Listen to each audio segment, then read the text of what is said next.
திமுகவினுடைய ஒரு ஆதரவாளராக இருக்கக்கூடியவர் தான் இருந்தவரா இப்போ இருக்கிறாரான்றது அவர் தான் சொல்லணும். ஆனால் என்னுடைய பார்வைக்கு திமுகவினுடைய ஆதரவாளராக இருந்தவர் தான் ஆதவர்ஜுன்.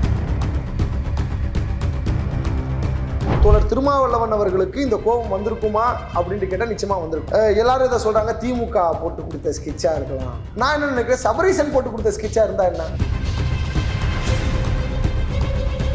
திமுகவுக்கு எதிராக சூழ்ச்சி செஞ்சு விடுதலை சிறுத்தைகளும் திமுகவும் ரொம்ப நெருக்கமா இருக்கிறாங்க. எனவே பிளவு செய்யணும், அண்ணா திமுகவுக்கு போகணும், இல்ல டிவிகேக்கு போகணும், தமிழக வெற்றி கழகத்துக்கு போகணும்னு சூழ்ச்சி செய்கிறார் ஆதவர்ஜுன். அவர்களுக்கு முதல்வராக வேண்டும் என்கின்ற ஆசை இல்லாமலாம் இல்லை. ஏன் எந்த இடத்துலையுமே இப்படி பேசாதீங்க, இது கண்டனத்திற்குரியது அப்படின்ட்டு கண்டிச்சிருக்கிறாரா? இது ஒரு பொலிட்டிக்கல் கிரவுண்டு. இந்த கிரவுண்டில் எப்படி விளையாடணும்னு தெரியும். ஒருத்தர் டிஃபென்ஸ் வச்சுக்கிறது, ஒருத்தரை ஃபார்வர்டு வச்சிருக்கிறது, ஒருத்தரை கோலியாக வச்சுக்கிறது. சீட்டு பார்க்கிங் தான் நான் எழுதி வச்சுக்கோங்க. திமுக 200 தொகுதியில் நிக்க போகுது. மீது இருக்கக்கூடிய தொகுதி தான் கூட்டணி கட்சிகள். இப்ப என்ன சீட் இருக்குதோ அந்த சீட்டை தான் இப்ப எல்லாருக்குமே கொடுக்கும். இன்னும் சொல்ல போனா குறைக்க கூட செய்யும். வெளியேறுகிறார்கள் அப்படிங்கிறத பேசும்போது அதை குறித்த ஒரு கேள்விக்கு சீமான் பதில் சொல்றார், எங்களோட ஸ்லீப்பர்ஸ் எல்லாம் அனுப்பிக்கிட்டு இருக்கோம். என்ன பைத்தியக்காரத்தனமா இல்லை, என்ன முட்டாள்தனமா இல்லையாங்க? கட்சியில குற்றச்சாட்டுகளை வைத்து விட்டு காரி துப்பிட்டு வெளில போறாங்க. முன்னாடி ஒரு செருப்பு எடுத்து சங்கின்னு சொன்ன செருப்பானதான் இருக்கணும். இன்னைக்கு அந்த சங்கின்ற செருப்பு வாயில கட்டிக்கிட்டு இருக்கிய ராஜா. எப்படி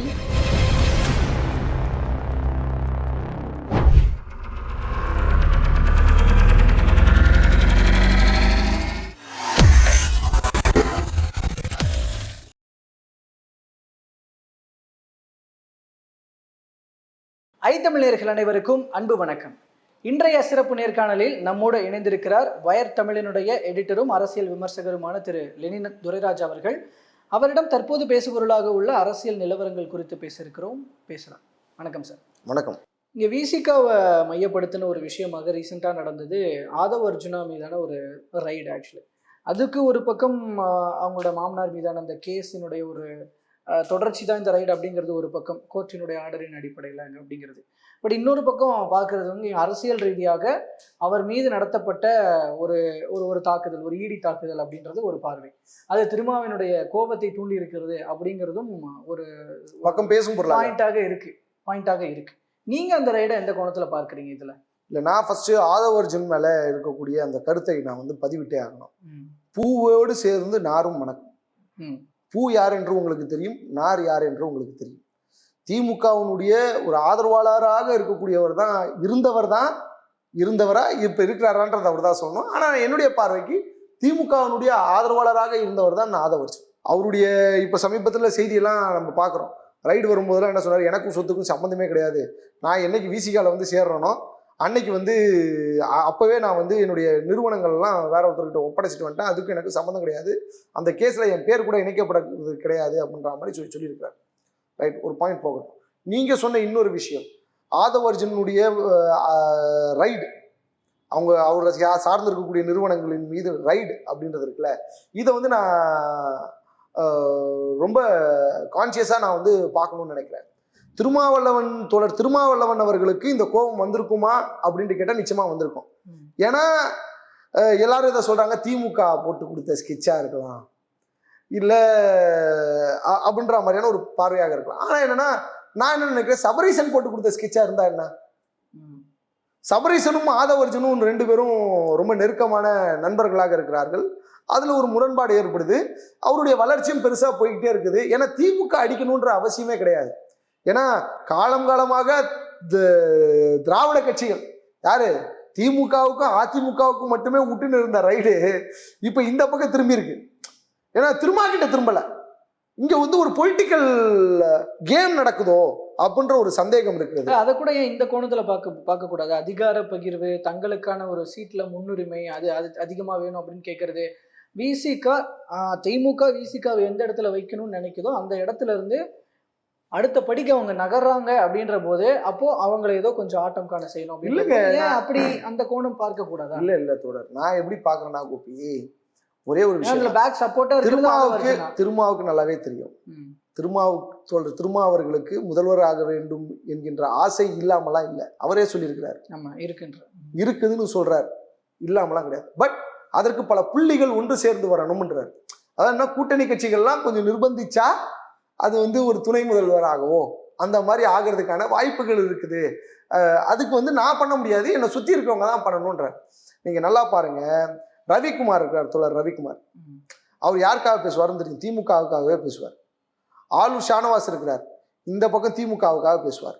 இந்த பக்கம் வந்து தோழர் வன்னியரசு இருக்கிறார், அவர் வந்து என்ன பேசுவார்னா ஈழத்தை பற்றி பேசுவார், சீமானை அடித்து பேசுவார். அப்புறம் சங்கத்தமிழன் இருக்கிறார், சங்கத்தமிழன் என்ன பேசுவார் அப்படின்னாக்கா ஏடிஎம்கே அடித்து பேசுவார். இந்த மாதிரியான ஒவ்வொரு இதில் இருக்கும். இப்போ இதெல்லாம் தலைவர் திருமாவளவன் அவர்களுக்கு தெரியாமல் இருக்குமா? ஏன் எந்த இடத்துலையுமே இப்படி பேசாதீங்க, இது கண்டனத்திற்குரியது அப்படின்ட்டு கண்டிச்சிருக்கிறாரா? ஆதவ் அர்ஜுன் சமீபத்தில் பேசினதுக்கு ரவிக்குமார் கவுண்டர் கொடுக்குறாரு. தோழர் திருமாவளவன் வாயை திறந்து பேசவே கிடையாது. தோழர் திருமாவளவனுக்கு என்னன்னா, இது வந்து ஒரு பொலிட்டிக்கல் கிரவுண்டு. இந்த கிரவுண்டில் எப்படி விளையாடணும்னு தெரியும்.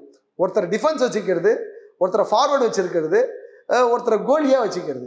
நீங்கள் எல்லாருமே பேசுங்க, பிரச்சனை கிடையாதுங்க, எல்லாருமே பேசுங்க, திமுகவை நான் பார்த்துக்கிறேன். இப்போ இவர் வந்து பேசுறாரு, யாரு, ஆதவ் அர்ஜுன் வந்து பேசுறாரு, வலதுசாரிகளும் இடதுசாரிகளும் ஆணவ கொலைகள் சம்பந்தமாக கண்டுக்கிறதே கிடையாது, நாங்கள் மட்டும்தான் குரல் கொடுக்கிறோம் என்று பேசுகிறார். ஏன்னா அது பொதுவாகவே அதுல வந்து பாதிக்கப்படுறது வந்து பட்டியலினத்தை சேர்ந்தவர்கள் அப்படின்ற அந்த பாயிண்ட்ல விசிகா அதிகமா குரல் கொடுக்குது. திருமாவளவன் ஒரு பார்வை இருக்கு, அதை ஒரு தோழர் திருமாவளவன் ஒரு மேடையில் பேசியிருப்பார்.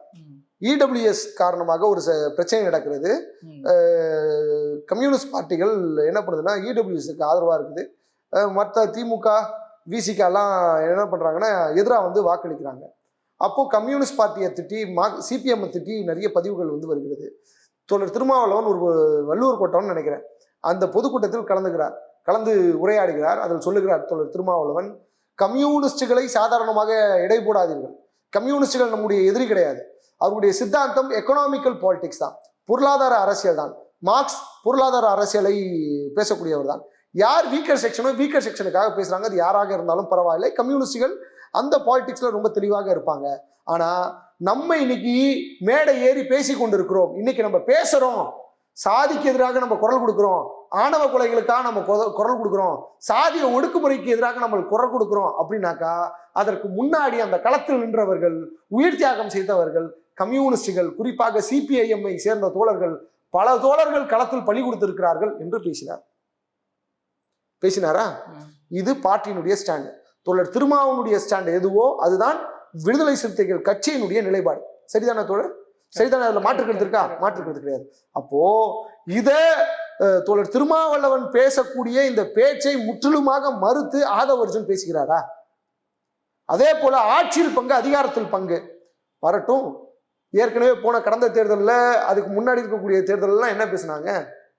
நீங்க இதுக்கு முன்னாடி நடந்த தேர்தலில் திமுக மக்கள் நல கூட்டணி அமைஞ்சிச்சுல, அதுல திருமாவளவன் அவர்கள் வெளியில வந்தாரா இல்ல திமுக துரத்தி அனுப்பிச்சா? நான் இங்க ஒரு சில விஷயங்களை உடச்சி பேசணும். ஏன்னா ஆதவ் அர்ஜுன் இடதுசாரிகளை பற்றி பேசும்போது, இடதுசாரிகள் நாட் ஒன்லி கம்யூனிஸ்ட் பார்ட்டிங்க, பெரியாரிஸ்டுகள், அம்பேத்கரிஸ்டுகள், மார்க்சிஸ்டுகள், லெனினிஸ்டுகள், இவங்கெல்லாம் முற்போக்கு சிந்தனையாளர்கள்லாம் இடதுசாரிகளை தான் வருவாங்க.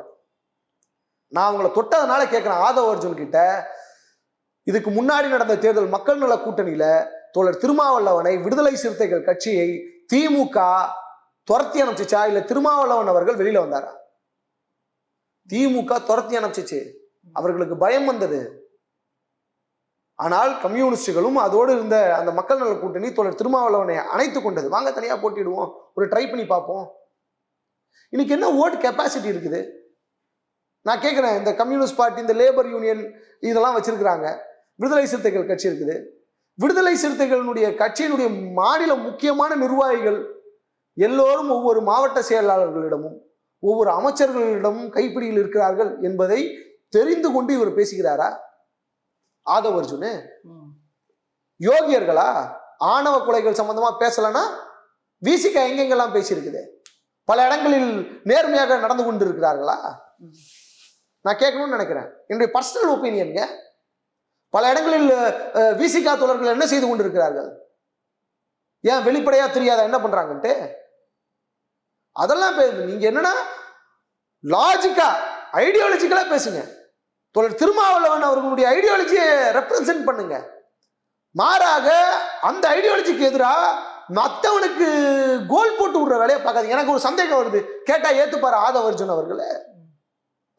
திமுகவுக்கு எதிராக சூழ்ச்சி செஞ்சு விடுதலை சிறுத்தைகளும் திமுகவும் ரொம்ப நெருக்கமா இருக்கிறாங்க.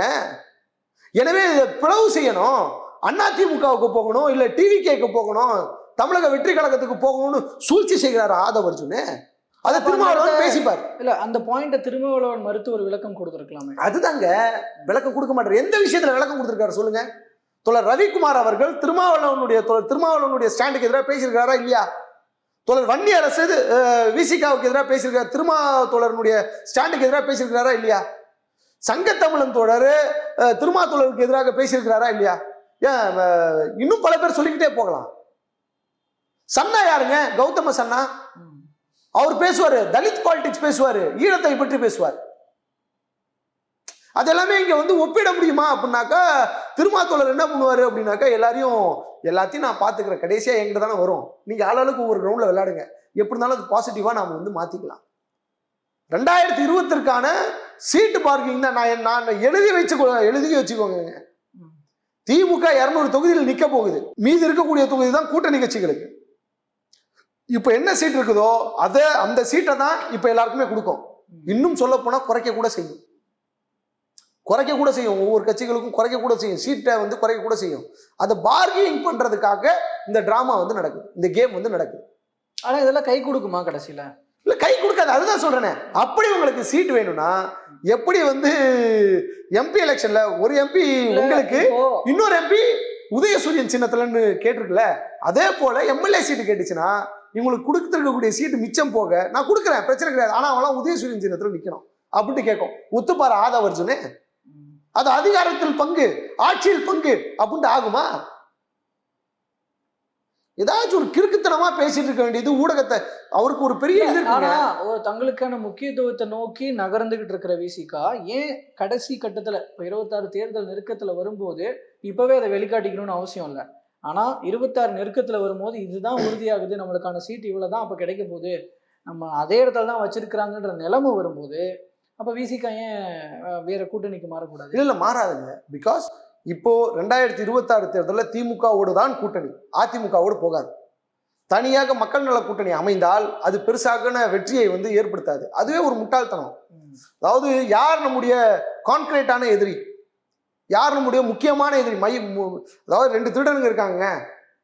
2 திருடன்ல ஒரு திருடன் என்ன பண்ணுவான், நம்மளையும் அழிச்சிருவான், நம்ம கூட இருக்கவங்களையும் அழிச்சிருவான். புரிஞ்சா? நம்ம கட்சியும் அபகரிச்சுப்பான். டெத் கேஸ்ன்னு சொல்லுவாங்க, முத்தம் கொடுத்தவொடனே செத்து போயிருது, அதான் பாஜக. இன்னொருத்தர் நம்மளை அப்படியே வச்சிருப்பாங்க. ஏன் தோழர் திருமாவளவனுக்கு தெரியாதா? ஏன் நம்ம இதே இடத்துல நின்றுகிட்டே இருக்கோம், தேங்கிட்டு இருக்கோம் தெரியாதா? அதனால்தான் பல இடங்களில் பேசுகிறார், நம்மோடு நம்முடைய ஆதரவு பெருசா வரணும். ஏங்க, மக்கள் நல கூட்டணி இருக்கும்போது விடுதலை சிறுத்தைகள் கட்சி பலமாக இருக்கக்கூடிய இடங்கள்லாம் தோத்து போனாங்க. அந்த மக்கள் நல கூட்டணியே மொத்தமா தோத்து போச்சுன்னு வச்சுக்கோங்களேன். ஆனா நிறைய இடங்கள்ல விடுதலை சிறுத்தைகளுடைய ஓட்டுகள் திமுகவுக்கு போச்சா இல்லையா? அது அப்படிதானே பார்க்கணும். பல இடங்கள்ல போச்சு. இதோ இப்ப கூட ஒரு எலெக்ஷன்ல தோத்தாங்க, அதுல எப்படி போச்சு? திமுக தானே ஓட்டு போட்டா. அது பலமான இடமாக இருந்தால் தானே விடுதலை சிறுத்தைகள் கட்சி அங்க போயிட்டு நிற்கும். பலம் இல்லாத இடத்துல எங்க எப்படி போயிட்டு நிற்கும்? அப்போ அவங்களுக்குள்ள இருக்கவங்களே வெளியில ஓட்டை செதற விட்டுறாங்க. இதான யதார்த்தம். அப்ப என்னன்னா இவங்க தனியாகவும் போக முடியாது, அண்ணா திராவிட முன்னேற்ற கழகத்தோடு போக முடியாது. ஏன்னா பாமக ஒரு பக்கம், அதிமுக ஒரு பக்கம், நாம் தமிழர் ஒரு கட்சி ஒரு பக்கம், 3 பேரும் பாரதிய ஜனதா கட்சிக்கு சொம்பு தான் தூக்குறாங்க. மறைமுகமாகவோ நேராகவோ சொம்படித்து கொண்டுதான் இருக்கிறார்களே ஒழிய. விஜயோட எல்லாம் போக மாட்டாங்க. அவர் வரட்டுங்க, காம்படிஷனுக்கு வரட்டும். ஒரு ஓபன் காம்படிஷன் நடக்குது, அவருடைய கெப்பாசிட்டி என்னன்றத ஒரு நிரூபிச்சு காமிக்கணும்ல. அவர் இப்பதானே கேமுக்கு வராரு. எதிர்பார்க்கிற விஷயத்தையும் அவர் சொல்லிட்டாரு, ஆட்சியிலும் பங்கு அதிகாரத்திலும் பங்கு. பர்டிகுலர்லி நிச்சயமாக போக மாட்டார். நான் எழுதி தரேன் வச்சுக்கோங்க. திமுக கூட்டணி எப்படி இருக்கிறதோ இந்த இந்தியா கூட்டணி இருக்குல்ல, இந்த கூட்டணி அப்படியே நிலைக்கும். வேண்டுமானால் அதுக்கு அடுத்த தேர்தலில் மாறலாம், இதுக்கு அடுத்த தேர்தலில் வியூகம் வகுக்கலாம், இவங்களுடைய கெப்பாசிட்டியை பொறுத்து வியூகம் வகுக்கலாம். ஆனா இந்த தேர்தலுக்கு மாறவே மாறாது. ஏனென்றால் பாஜக உள்ள வந்துகிட்டே இருக்குது, அதோடைய வளர்ச்சி பெருசா இருக்குது. நான் சொல்றேன் கேட்டுக்கோங்க, பெரும்பான்மையான தமிழ்நாட்டில் நடந்த தேர்தல்களில், அதாவது எம்பி தேர்தலில் அண்ணா திராவிட முன்னேற்ற கழகத்தை 3வது இடத்துக்கு தள்ளிவிட்டு 2வது இடத்துக்கு பாரதிய ஜனதா கட்சி வந்துருச்சு. திமுகவுடைய எம்எல்ஏக்கள் பெற்ற வாக்குகளை அந்தந்த தொகுதிகளில் எம்பிக்கள் பெறவில்லை அப்படின்ற நிதர்சனம் உண்மை, அதை தெரிஞ்சுக்கணும். அப்போ இந்த முற்போக்கு சிந்தனையாளர்கள், முற்போக்காளர்கள், இந்தியா கூட்டணியில் இருப்பவர்கள் நிச்சயமாக டிஎம்கேவோட இருக்கக்கூடிய அலைன்ஸை முடிச்சிக்கவே மாட்டாங்க. முடிச்சுக்கிட்டா அது மிகப்பெரிய ஆபத்தில் கொண்டு போய் விடும். தமிழ்நாட்டையும் அழிச்சிரும், பிஜேபியும் கொஞ்சம் கெயின் பண்ணுவான், புரிஞ்சா? ஏடிஎம்கே அதுல இருந்து ஓட்டை கொஞ்சம் ஷஃபிள் போயிடும். இப்போ இவங்க 2 பேர் 3 பேருடைய ஓட்டும் டிவிகே வந்து பல ஓட்டுகளை வந்து ஷஃபிள் பண்ணி கொண்டு போயிடும். அப்போ லாஸ் பெரிய லாஸாக இருக்கும். அப்போ அந்த லாஸை ஏற்படுத்தக்கூடாது அப்படின்றதுக்காக நிச்சயமாக முடிவெடுக்க மாட்டார்கள். நான் கேட்குறேன், ஆதவ் அர்ஜுன் அவர்கள் எவ்வளோ பெரிய சோர்ஸ் தெரியுமா டிஎம்கேக்கு? டிஎம்கேக்கு ஒரு முக்கியமான சோர்ஸு. அதே நேரத்தில் விசிகாக்கு ரொம்ப முக்கியமான சோர்ஸு. அவர் என்னதான் கட்சிக்கு ஆட்களை கொண்டு வரவில்லை என்றாலும், அவர் நிறைய லூஸ் ஸ்டாக்ஸ் விட்டாலும், அவர் ஒரு முக்கியமான சோர்ஸுங்க. அவர் ஏற்றுக்க முடியும் யாராலும். இல்லை அப்படிலாம் கிடையாது, அப்படிலாம் சொல்ல முடியுமா? லாட்ரி மார்ட்டின்ங்க, எலக்ட்ரோல் பாண்டில் திமுகவுக்கு அதிகமாக பணம் கொடுத்தது லாட்ரி மார்ட்டின். திமுகவோட ரொம்ப நெருக்கமாக இருக்கக்கூடிய நபர். அதே நேரத்தில் பாஜகவுக்கும் கொடுத்த ஆட்கள் இவங்க தான். 2 கட்சிக்குமே கொடுத்துருக்குறாங்க. So they have a good relationship between the both enemies. இந்த இது அவங்களுக்கு இவன் எதிரி, இவங்களுக்கு அவன் எதிரி, 2 பேர்கிட்டயுமே ஒரு நல்ல தொடர்பை வந்து வைத்துக் கொண்டிருக்கிறார்கள். அதை எப்படி திருமாவளவன் விடுவாரு? ஓகே, இப்போ நான் இந்த இடத்துல 2026 களம் எப்படி இருக்க போகுது உங்களோட பார்வையில்? என்னுடைய பார்வை நிச்சயமாக திமுக மீண்டும் ஆட்சி அதிகாரத்துக்கு வரும். ஆனா ஓட்டு உடையமான ஓட்டு உடையும். பெரும்பான்மையான இந்த ஐடியாலஜிக்கலான அந்த ஓட்ஸ் எல்லாம் இருக்கு தெரியுமா? நான் வந்து காலம் காலமாக அதிமுகவுக்கு தான், காலம் காலமாக திமுகவுக்கு தான் ஓட்டு போட்டுட்டு இருக்கேன். எங்க தாத்தா காலத்துல இருந்து, எங்க தாத்தாலாம் எம்ஜிஆர் ரசிகர், எங்க அப்பாலாம் வந்து ஜெயலலிதா ஆடினா ஆணு உட்காந்து பார்த்துக்கிட்டு இருப்பாரு. கலைஞர் எழுதுற வசனத்தெல்லாம் பார்த்தா அப்படி இருக்கும். இனிமே அதெல்லாம் ஒர்க் அவுட் ஆகாது. பிகாஸ் தமிழ்நாடு பாலிடிக்ஸ் ஒரு கமர்ஷியல் பாலிடிக்ஸுக்கு போயிட்டு இருக்குது. ஒரு ஐடியாலஜிக்கல் பாலிடிக்ஸ்ல இருந்த தமிழ்நாடு இன்னைக்கு கமர்ஷியல் பாலிடிக்ஸை நோக்கி போயிட்டு இருக்குது. ஏன்னா இன்னைக்கு பல இளைஞர்கள் மொபைல்ல பாலிடிக்ஸ் பண்ண ஆரம்பிச்சு. அண்ணா திராவிட முன்னேற்ற கழகம் இன்னும் சோசியல் மீடியா பாலிடிக்ஸ்குள்ள வரவே இல்லை, டிஜிட்டல் மீடியா பாலிடிக்ஸ்குள்ள வரவே இல்லை. இன்னைக்கு வரைக்கும் பல ஊடகங்கள்ல யூடியூப்ல ஏடிஎம்கே சார்ந்து பேசுறதுக்கு ஆள் இல்லை. இந்த பிஜேபியில இருந்து அதிமுகவுக்கு போனாங்க பாருங்க, ஃபாத்திமா அலி, அப்புறம் வந்து காயத்ரி ரகுராம், இந்த மாதிரியான ஆட்கள் ஒரு செலிபிரிட்டிஸ் தான் வந்து யூடியூப்ல வந்து பேசிட்டு இருக்கிறாங்களே ஒழிய பெருமளவு இவங்க டிஜிட்டல் மீடியாவை ஃபோக்கஸ் பண்ணவே கிடையாது. அப்போ இவங்களுக்கு அங்க வந்து ஒரு மிகப்பெரிய அடி இருக்கு. ஆனா தமிழக வெற்றி கழகம் வந்து என்ன பண்ணுது, ஒரு மிகப்பெரிய பாசிட்டிவான விஷயத்தை வந்து முன்னெடுக்குது. எல்லா மேடைகளிலும், எல்லா விவாதங்களிலும், பல யூடியூப் சேனல்களில் அவர்கள் வந்து கொள்கை பரப்பசியா செய்தி தொடர்பாளர் அப்படின்ட்டு போட்டு டிஜிட்டல் மீடியாவை கவர் பண்றாங்க. புரிஞ்சா? இளைஞர்கள் இன்னைக்கு இருக்கக்கூடிய இளைஞர்கள் எல்லாம் டிஜிட்டல் மீடியாவில் தான் இருக்கிறான். சீமான் பேசினா, சீமானுக்கு எதிராக விஜய் கருத்து பேசினா ஆஹா ஹோன்னு பேசுறாங்க. பிகாஸ் ஒரு செலிபிரிட்டி, சீமானை விடவும் நிறைய மிகப்பெரிய பிரபலமாக இருக்கக்கூடிய ஒரு நபர், அவருக்கு சீமான் கட்சியில இருந்தே பல பேர் அங்கே போயிடுறாங்க. இந்த திருநெல்வேலியிலங்க ஒரு சம்பவம், நாம் தமிழர் கட்சியில இருந்து ஒரு சம்பவம் நடக்குது. திருநெல்வேலியில சத்யா அப்படின்ற ஒரு பெண் நிர்வாகிக்கு கீழே வேலை செய்யக்கூடிய இளைஞர் அமைப்பினுடைய மாவட்ட தலைவரோ மாவட்ட செயலரோ ஒரு நிர்வாகத்தில் கலந்தாய்வு கூட்டம் வந்து நடக்குது. இந்த கலந்தாய்வு கூட்டத்தில் சீமான் அவர்கள் சாதியை சொல்லி, என்ன சாதி பாலிடிக்ஸ் பண்ணியா அப்படின்ட்டு கேட்க, இல்லை சாட்டை துரைமுருகன் சாதி அரசியல் பேசினா சாதி பாலிடிக்ஸ் பண்ணால் ஏற்றுக்கிறீங்க, நாங்கள் பண்ணால் ஏற்றுக்க மாட்டீங்களா, நீங்கள் விசாரணையே நடத்தாமல் ஒருதலை பட்சமாக நடவடிக்கை எடுக்கிறீங்களே? இல்லை, அப்படி சொன்னா கூட இவர் பண்ண மாதிரி ஆயிடும். ஆனால் இவர் அப்படி பண்ணலன்றதை மறுத்துறாரு. இவர் மறுக்கிறவர் தான் அந்த கேள்வி. ஆமாம், கூட இருக்கக்கூடியவர் தான் அந்த கேள்வியை கேட்கிறாருன்னும் போது, கட்சியினுடைய கட்சியில வெளில போடா அப்படின்னு சொல்லி வெளில அனுப்பிச்சு. புரிஞ்சா? ஸோ கட்சியை விட்டு வெளில போனவங்க அத்தனை பேரும் என்ன சொல்றாங்க, இன்னைக்கு கோவையில வடக்கு மாவட்டமோ கிழக்கு மாவட்டமோ அவங்க சொல்றாங்க கூண்டோடு வெளியேறி, கூண்டோடு வெளியேறிட்டாங்க. இவங்க நாம் தமிழர் கட்சியெல்லாம் ஜெயிக்கிறதுக்கு வாய்ப்பே கிடையாது, அதுக்கான முகந்தாரமே கிடையாது, முன்னுக்கு பின் முரணாக பேசுகிறார் அப்படின்றாங்க. அப்போ இந்த தடவை நாம் தமிழர் கட்சியினுடைய ஓட்டெல்லாம் பாதி வந்து என்ன ஆயிடும், விஜய் வந்து கன்சால்டேட் பண்றாரு. அதிமுக இருக்கக்கூடிய பாதி பேர், கொஞ்சம் பேருடைய இளைஞர்களுடைய ஓட்டு டிவி கேட்க போயிடும். ஏன்னா சீட் அங்கதான் காலியா இருக்கு. இப்போ வர மாவட்ட செயலாளர், மாவட்ட தலைவர், மாவட்ட பொருளாளர் போன்ற நிர்வாகிகளுடைய பட்டியலை வந்து விஜய் வந்து எடுத்துக்கிட்டு இருக்கிறாரு இல்லையா? திமுக சீட் இல்லை, கம்யூனிஸ்ட் கட்சியில் சீட் இல்லை, விசிக கம்யூனிஸ்ட் கட்சியில் எப்பயுமே சீட் இருக்காது. அவங்க வந்து ஒரு ஐடியாலஜிக்கலான பார்ட்டி, அவங்கள விடுங்க. விசிகால சீட் இல்லை, காங்கிரஸ்ல சீட் இல்லை, எந்த அரசியல் கட்சிகளிலுமே வேகன்சி இல்லை, பொறுப்புக்கான வேகன்சி கிடையாது. ஸோ விஜயில வேகன்சி இருக்கு, எனவே அங்கே போயிட்டு ட்ரை பண்ணலாம் அப்படின்ற பாதி பேர் அங்கே போயிடுவான். ஸோ இந்த தடவை நிச்சயமாக ஓட்டு ஷஃபிள் ஆகும். 2026 தேர்தலில் மீண்டும் திமுக தான் வெற்றி பெறும். பிகாஸ் இவங்களுடைய அலைன்ஸ் இருக்குல்ல, அது ஐடியாலஜிக்கலாகவும் மக்கள்கிட்ட கொண்டு போய் சேரும். ஒரு அக்ரெசிவான ஒரு பிரபகண்டாவை இந்த இவங்கெல்லாம் கொண்டு போய் வைப்பாங்க. இந்தியா கூட்டணியில் இருக்கக்கூடிய Visika, communist party, Congress, DMK, இவங்கெல்லாம் வந்து என்னன்னா ஒரு அக்ரெசிவான ஒரு டிஃபென்ஸ் மோடை வந்து எடுத்து கவுண்டரை வந்து கொடுப்பாங்க. எனவே நிச்சயமாக ஜெயிக்கிறதுக்கு இவங்களுக்கு தான் வாய்ப்பு இருக்கு. ஓகே, ஒரு பக்கம் இந்த சீமான் பற்றி பேசினப்போ பேசியிருந்தீங்க, கூண்டோடு வெளியேறுகிறார்கள் அப்படிங்கிறத பேசும்போது அதை குறித்த ஒரு கேள்விக்கு சீமான் பதில் சொல்றார், நாங்கள் தான் எல்லா கட்சிக்கும் அனுப்பிக்கிட்டு இருக்கோம், எங்களோட ஸ்லீப்பர்ஸ் எல்லாம் அனுப்பிக்கிட்டு இருக்கோம் அப்படின்னு சொல்லி ஒரு பதிலை சொல்றாரு. இந்த பதில எப்படி பார்க்குறீங்க? என்ன பைத்தியக்காரத்தனமா இல்லை, அம்மனமா இருக்கிற ஊர்ல கோமணம் கட்டணும் பைத்தியக்காரனா, இது கேள்விப்பட்டிருக்கீங்களா? அதை போல இருக்குது. சக்கரைன்னு பேப்பர்ல எழுதி நக்கிக்கோ இனிப்பா இருக்கும் அப்படின்னு சொல்ற மாதிரி இருக்குது. யாரை ஏமாத்த பாக்குற? இன்னைக்கு ரஜினிகாந்தை போயிட்டு பார்த்துட்டு வந்திருக்காரு சீமான். எவ்வளோ கழுவி ஊத்திருப்பாரு ரஜினிகாந்தை. நீ எல்லாம் ஒரு தமிழானா, நீ எங்கடா தமிழ, அவருக்கு மலை டெஸ்ட் எடுத்து மூத்திர டெஸ்ட் எடுத்து நீ ஒரு கன்னடியன் அப்படின்ட்டு கண்டுபிடிச்சி சொன்னவர் யாரு? சீமான் தான் சொன்னார். இன்னைக்கு மீண்டும் போயிட்டு பாக்குறீங்கன்னா விஜய் என்கின்ற ஒரு செலிபிரிட்டி இன்னைக்கு வளர்ந்து வந்துட்டு இருக்காரு. தன்னுடைய பிழைப்புவாத அரசியலை நடத்துவதற்கு இன்னைக்கு ரஜினிகாந்தை போயிட்டு சந்திச்சிருக்காரு. அப்பதான் என்ன சொல்றாருன்னா, கூட சேர்த்து இதையும் சொல்றாரு, என்னது சங்கினா சங்கினா சக தோழன், சக தோழன். ஆக்சுவலா இந்த வீடியோ கூட இன்னொரு வீடியோ சோசியல் மீடியால போட்டிருந்தாங்க.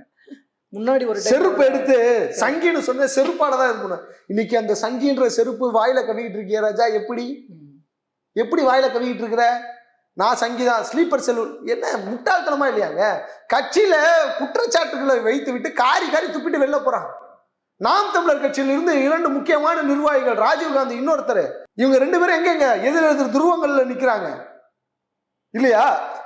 முக்கியமான நாம் தமிழர்கள், முக்கியமான பேச்சாளர்கள், ஐடியாலஜிக்கலான பர்சன்ஸ். இவங்க ஏன் வெளில போனாங்க?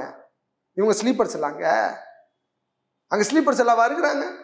உங்க கட்சியில இருந்து போறவங்க ஒவ்வொருத்தரும் அரசியல் பாடம் கற்றுக்கொண்டு நேர்மையான அரசியல் பக்கம் போகணும்னு சொல்லி மற்ற அரசியல் கட்சிக்கு தாவிக்கிட்டு இருக்கான். திமுகவுக்கு போறான், அதிமுகவுக்கு போறான், இன்னைக்கு டிவி கேட்க போறான், எல்லா இடத்துக்கும் போயிட்டு வந்துட்டு இருக்கிறான் இல்லையா?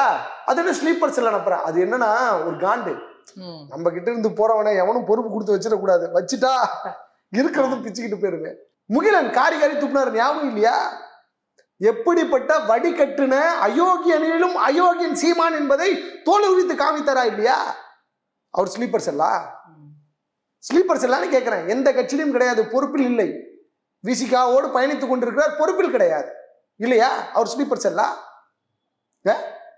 உன் கூட இருந்து போனவங்க அத்தனை பேரும் யாரு? இப்ப நீ கூட வச்சிருக்கீங்களா யாரு? இன்னைக்கு சங்கினா சங்கிக்கு பெருமை துதிப்பார். யார் தெரியுமா சங்கி யார் தெரியுமா? வர்ணாசிரம தர்மத்தை, வர்ணத்தின் அடிப்படையில் தன்னுடைய சாதி பெருமையை சங்கி. ஒத்துக்கிறீங்களா? அவன்தானே சங்கி. இந்துத்துவத்தினுடைய கோட்பாடை சங் பரிவார் கும்பலோடு கருத்துக்களோடு யாரெல்லாம் பின்னி பிணைகிறார்களோ அவர்களை தானே சங்கின்னு நம்ம முத்திர குத்துறோம். அதற்கு எதிராகத்தானே, அந்த சங்கித்தனத்திற்கு எதிராகத்தானே அந்த சாதிய கட்டமைப்புகளை உடைத்தெறிய வேண்டும். சமூக நீதியற்ற ஒரு செயல்பாட்டுக்கு எதிராக ஒரு சமூக நீதி கொள்கையை கொண்டு வரணும். மேல் சாதிக்காரன் மட்டும்தான் படிக்கணும், மேல் சாதிக்காரன் மட்டும்தான் எல்லாத்தையும் அனுபவிக்கணும், கீழ் சாதிக்காரன் அவனுக்கு அடிமை சேவகம் செய்யணும் அப்படின்றத மாத்துறதுக்காகத்தானே இன்னொரு தேதி வந்துச்சு திராவிடம்னு. அதற்கு நேர் எதிரான அரசியல் அப்படித்தானே வந்துச்சு. ஆனா நீ திராவிட சித்தாந்தத்திலிருந்து வளர்ந்து வந்த நபரு என்ன பண்ற? திமுகவை காலி பண்ணுன்றதுக்காக தமிழ் தேசியம்னு சொல்லிட்டு போற. தமிழ் தேசியம் ஆதரிக்குமா பிளவுவாதத்தை, இனவாதத்தை ஆதரிக்குமா? மொழியின் அடிப்படையில் தமிழ் தேசியம் உருவாகி விடுமா? இங்க வேற தமிழ் பேசுறான், அங்க வேற தமிழ் பேசுறான். இதோ இன்னைக்கு ஸ்ரீலங்கால ஆட்சி மாறிவிட்டது. இடதுசாரி சிந்தனை உள்ளவர்கள் ஆட்சி அமைத்து விட்டார்கள். தமிழ் தேசியம் பேசக்கூடியவர்கள் 2 பேர் அங்க உள்ள இருக்கிறாங்க. இன்னைக்கு பேசிட முடியுமா? நீ இலங்கையை பற்றி, ஈழத்தமிழர்களை பற்றி பேசிவிட முடியுமா? உனக்கு என்ன பங்கு இருக்கு? எனவே என்னன்னா, சீமான் அவர்கள் பாரதிய ஜனதா கட்சியினுடைய பி டீமா இருக்கிறாரு, அவ்வளவுதான். அதனாலதான் ரஜினி கிட்ட போயிட்டு பேரம் பேசிட்டு வர்றாரு. நேரடியாக பேரம் பேச முடியாது. எங்க நாம் தமிழர் கட்சியினுடைய சீமான் பாரதிய ஜனதா கட்சியினுடைய மேடைகளில் பிரச்சாரராக செயல்பட்டு இருக்காரு தெரியுமா? பிரச்சார செய்றவரா பக்கத்துல இருப்பார். இந்து மக்கள் கட்சின்னு போட்டிருக்கோம், இந்து முன்னணியோ ஏதோ இந்து முன்னணின்னு போட்டிருக்கோம், உட்காந்து பேசிட்டு இருந்திருக்கிறாரு. அப்ப அவர் யார்? அவர் தானே சங்கி. ஸ்லீப்பர்ஸ் இல்லை அனுப்புறாங்களா? ஸ்லீப்பர்ஸ் இல்லை. இன்னும் எத்தனை பேரை பைத்தியக்காரனா மாத்தணும்னு நினைச்சிட்டு இருக்கிறீங்க? நீ பைத்தியம் எது வேணா பேசுவ, நாங்க நம்பிட்டு இருக்க முடியுமா? இன்னைக்கு வரைக்குங்க நாம் தமிழர் கட்சியில் இருக்கக்கூடிய ஒரு ஆளு ஊரக உள்ளாட்சி தேர்தலில் வெற்றி பெற முடிஞ்சுச்சா? மக்கள் ஆதரித்தாங்களா? ஆனா விஜய் மக்கள் இயக்கத்தை சார்ந்த அந்த தோழர்களை மக்கள் வெற்றி பெற வச்சாங்களா இல்லையா? எப்படி விஜயகாந்த் அவர்கள் கட்சி ஆரம்பிப்பதற்கு முன்பாக விஜயகாந்த் ரசிகர் மன்றத்திலிருந்து பல நிர்வாகிகள் வந்தார்களோ, கவுன்சில் எலெக்ஷன்ல ஜெயிச்சாங்க. அதே போல விஜய் மக்கள் இயக்கத்துல இருந்து வந்தாங்கல்ல. உன் ஆள் எவனாச்சும் ஒருத்தன் உருப்பிட்டானா, தேர்னானா, ஏதாச்சும் ஒண்ணு விளங்குச்சா? அப்ப நீ என்ன பண்ற? திரள் நிதி இந்த மாசம் திரள் நிதி மாசம். உதயநிதி இன்ப நிதி கிடையாது, கருணாநிதி கிடையாது, திரள் நிதி மாசம். எனக்கு நாட்டை ஆள்ற நினைக்கிற எனக்கு வீடு கிடையாது, வீடு கட்டுறதுக்கு காசு கொடுங்க, நாங்க பிள்ளையாருக்கு தேங்காய் உடைச்சி தேங்காய் பொறுக்கி திங்கிறதுக்கு நிதி கொடுங்க, இசுசு கார் வாங்கணும் நிதி கொடுங்க, அதிமுக கொடுக்குற காசு பத்தல, பாஜக கொடுக்குற காசு பத்தல, அக்கா கயல்வெளியினுடைய அப்பா சொத்து பத்தல, நாய்க்குட்டிக்கு பிஸ்கெட் வாங்கி போடுறது, காஸ்ட்லியான பிஸ்கெட் வாங்கி போடுறதுக்கு காசு கிடையாது. எவ்வளோ அயோக்கியத்தை நடிக்கணும்னா எப்படி வேணா நடிப்பல்ல அப்படின்ற மாதிரி இன்னைக்கு உலகத்தில் இருக்கக்கூடிய தமிழர்கள் பார்த்து கொண்டிருக்காரு. காசு வரல, எனவேதான் திரள் நிதி இன்ப நிதி உதயநிதி அப்படின்ட்டு பேசிட்டு இருக்கிறாரு. ஏதாச்சும் ஒரு இடத்துல மக்கள் அவரை ஆதரித்து இருக்கிறார்களா? எவ்வளோ பேர் 40 பாதிக்கு பாதி அம்மாஞ்சலிக்கு பிரயோஜனம் இல்லை. ஓகே, ஸோ பல விஷயங்கள் பேசியிருக்கிறீங்க. எனக்கு இப்போ ஏன்னா இதுக்கு என்ன சொல்லணும்னு எனக்கு தெரியல. ஸோ இப்போ வரைக்கும் பல்வேறு விவகாரங்கள், இப்போ சீமான் குறித்தாக இருக்கட்டும், மற்ற விசிகா குறித்தாக இருக்கட்டும், அதானி விவகாரம் அப்படின்னு பல விவகாரங்கள் குறித்து பல்வேறு கருத்துக்களை பகிர்ந்திருக்கிறீங்க. அந்த வகையில் பல்வேறு கருத்துக்களையும் தகவல்களையும் எங்கள் மூலமாக மக்களோடும் பகிர்ந்துகிட்டதுக்கு ரொம்ப நன்றி சார். நன்றி கோபி, நன்றி.